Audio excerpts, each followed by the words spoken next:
আমার নবীজি মুওয়াত্তা মালিকের হাদিসে বলেছেন 1628 নম্বর হাদিস, তারাকতু ফীকুম আমরাইন লান তাদিল্লু মা তামাসসাকতুম বিহিমা কিতাবাল্লাহি ওয়া সুন্নাত নবিয়্যি। কোরআন এবং সুন্নাহকে যে আঁকড়ে ধরবে সে কখনো ভ্রষ্ট হবে না। এই ব্যক্তি কাফের হবে না, এই ব্যক্তি মুশরিক হবে না, এই ব্যক্তি মুরতাদ হবে না। নবীজি বলেছেন হাদিসে। এই মজবুতের ব্যাপারে আল্লাহ তাআলা কোরআনে কারীমে বিভিন্ন জায়গায় বলেছেন। কোরআনে কারীম খুলে দেখেন, আল্লাহ রাব্বুল আলামিন সূরা হামিম আস-সাজদা 30 নম্বর আয়াতে বলতে গিয়ে বলেছেন, ইন্নাল্লাযীনা ক্বালু রাব্বুনাল্লাহ সুম্মা ইসতাকামু তাতানাজ্জালু আলাইহিমুল মালায়েকা আল্লা তাখাফু ওয়া লা তাহজানু ওয়া আবশিরু বিল জান্নাতি আল্লাতী কুনতুম তুআদুন। জান্নাতের যে ওয়াদা আল্লাহ করেছেন তার সুসংবাদ দিয়েছেন ওই বান্দা বান্দীদের জন্য যারা বলেছে আল্লাহই আমার রব, রবই আমার সব, এর উপর ইস্তেকামত থেকেছে। অর্থ তাকে তার রবের থেকে দূরে সরাতে পারে নাই, ক্ষমতা তাকে তার রবের থেকে দূরে সরাতে পারে নাই। আল্লাহ রাব্বুল আলামিনকে যে সরব মেনেছে এটা তার কোনো কিছুর লোভ লালসা তাকে দূরে সরাইতে পারে নাই। আল্লাহ বলছেন তার কোনো ভয় নাই, তার কোনো টেনশন নাই। আল্লাহ রাব্বুল আলামিন এই নিশ্চয়তা দিয়েছেন। আল্লাহ তাআলা অন্য আয়াতে বলেছেন যে ব্যক্তি আল্লাহই রব এই কথার উপর ইস্তেকামত থাকে।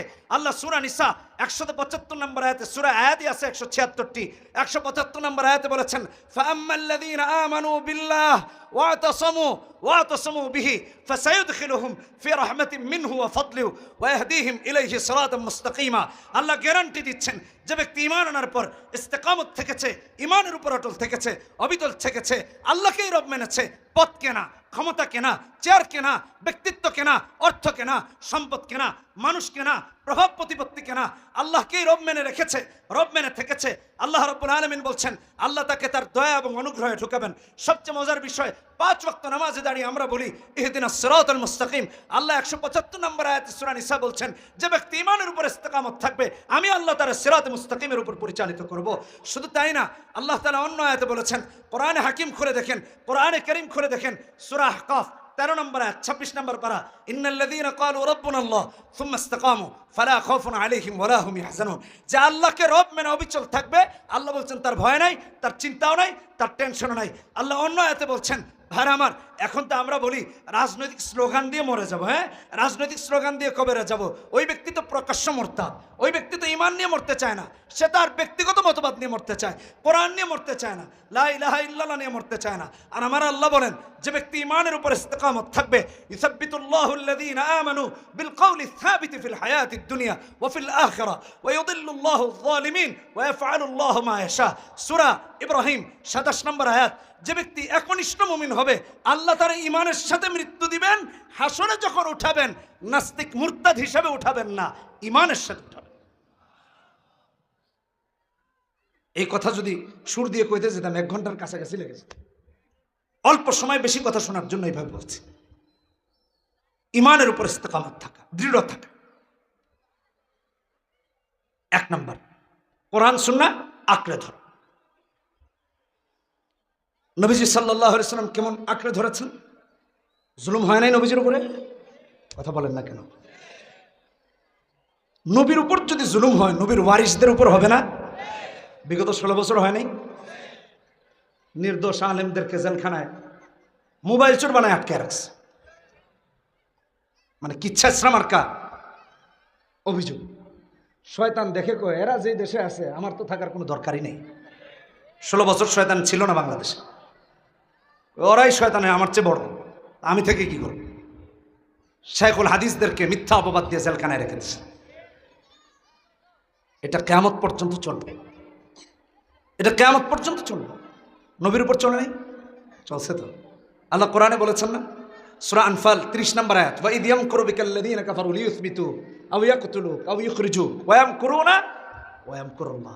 ওরা মনে করেন যে ষড়যন্ত্র করে, কিন্তু কৌশলী কে?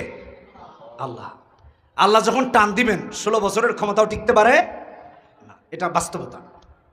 ওয়া ইয়ামকুরুনা ওয়া ইয়ামকুরুল্লাহ।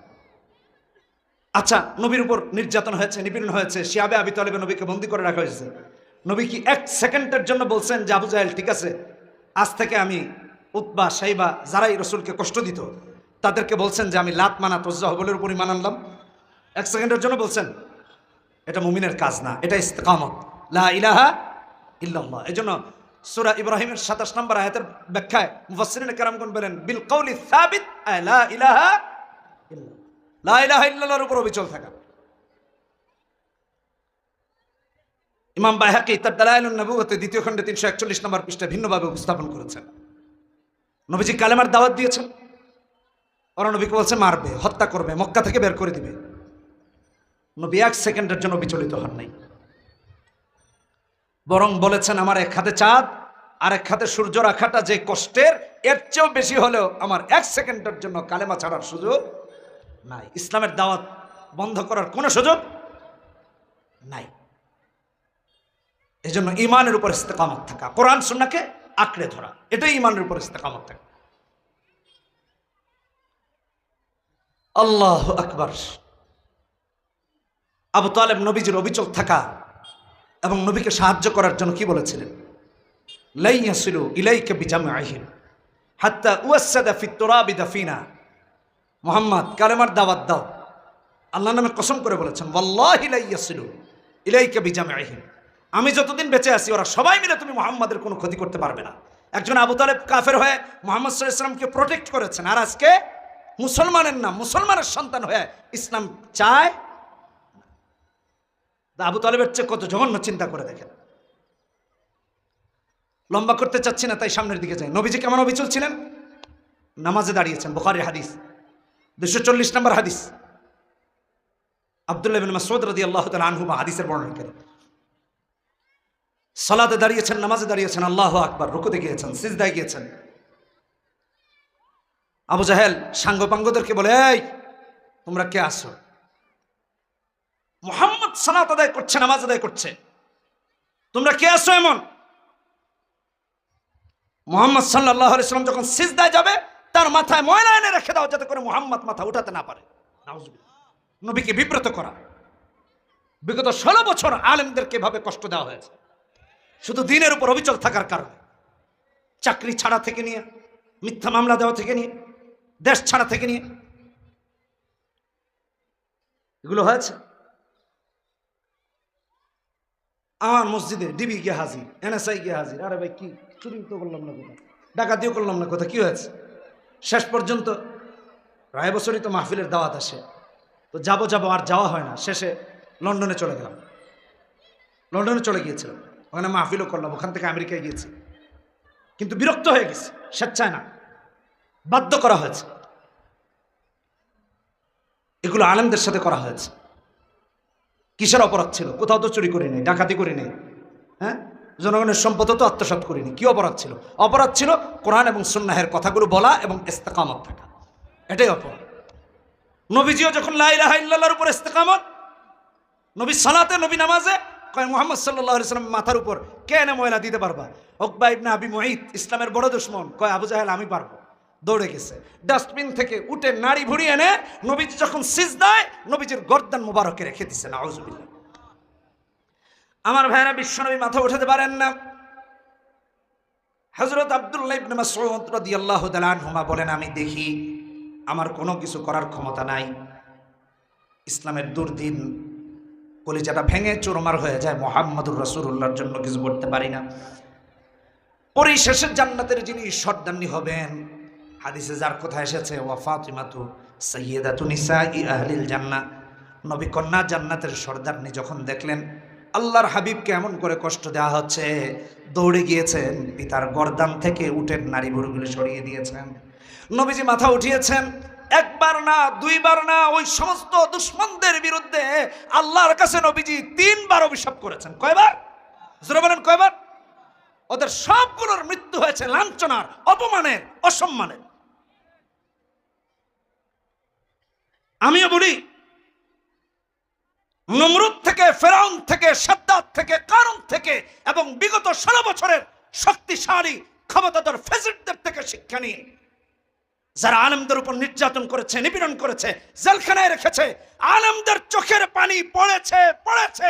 চোখের পানি যখন আল্লাহর আরশে পৌঁছেছে, ওদের মস্তক টিকাতে পারে নাই। আমিও বলি, সামনে যারা তাদের মতো হবে, তাদের মস্তক টিকানো যাবে না, যাবে না, যাবে না।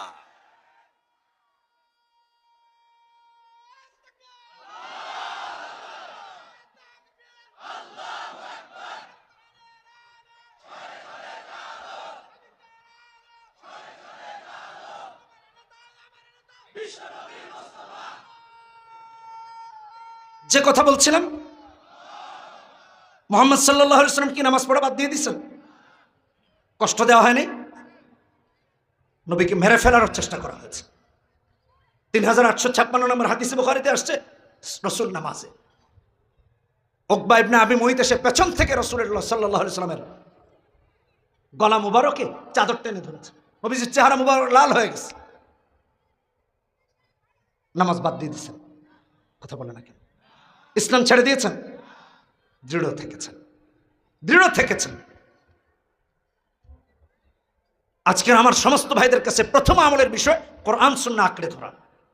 পৃথিবী যেদিকে যায় যাবে, কিন্তু কোরআন সুন্নাহকে ছাড়ার কোনো সুযোগ নাই। হযরত বিলাল নামাজ আদায় করেছেন, ছেড়ে দিয়েছেন। আবু বকর নামাজ আদায় করেছেন না? জুলুম ঠিকই তো হয়েছে। সিরাত ইবনে হিশামের প্রথম খণ্ডে আসছে, হযরত আবু বকর যখন ইসলামের প্রকাশ্য দাওয়াত দিলেন, মারতে মারতে মারতে মারতে উতবা ইবনে রবিআ জুতা দিয়ে হযরত আবু বকরের চেহারা পদদলিত করেছেন, জ্ঞান হারিয়ে ফেলেছেন। হুশ এসেছে, জিজ্ঞেস করছেন আমার রাসূল কি করতেছেন? সুবহানাল্লাহ। এক সেকেন্ডের জন্য রাসূলকে ভুলেন নাই। আপনি আমি কেমনে ভুলে যাই? কি করে নবীজিকে ভুলে যাই? যুবক ভাইরা আমার, ইমানকে মজবুত করা, কোরআন সুন্নাহকে আঁকড়ে ধরা, এটা প্রথম আজকের আমল। আসেন 2 নাম্বার।